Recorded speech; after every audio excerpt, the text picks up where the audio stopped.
ಗ್ರಹಣಕ್ಕೂ ಮುಚ್ಚದ ಪವಾಡ ಕ್ಷೇತ್ರ.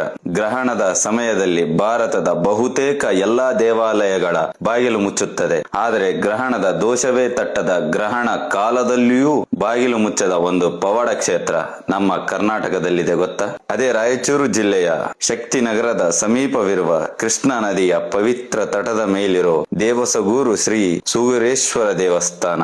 ಸಾಕ್ಷಾತ್ ಶಿವನ ರೌದ್ರಾವತಾರವಾದ ಶ್ರೀ ವೀರಭದ್ರ ಸ್ವಾಮಿಯೇ ಇಲ್ಲಿ ಸೂಗುರೇಶ್ವರನಾಗಿ ಸ್ವಯಂಭುವಾಗಿ ನೆಲೆಸಿದ್ದಾನೆ. ತ್ರಿಕಾಲ ನೈವೇದ್ಯ ಈ ದೇವಸ್ಥಾನದಲ್ಲಿ ಪ್ರತಿನಿತ್ಯ ನಡೆಯುತ್ತದೆ. ಸುಮಾರು 800 ವರ್ಷಗಳ ಸುದೀರ್ಘ ಇತಿಹಾಸವಿರುವ ಈ ಕ್ಷೇತ್ರದಲ್ಲಿ ಗ್ರಹಣದ ಕಿರಣಗಳು ಬಾಧಿಸದಂತೆ 12 ರಾಶಿಗಳ ವಿಶಿಷ್ಟ ಪ್ರತಿಷ್ಠಾಪನೆಯನ್ನು ಮಾಡಲಾಗಿದೆ.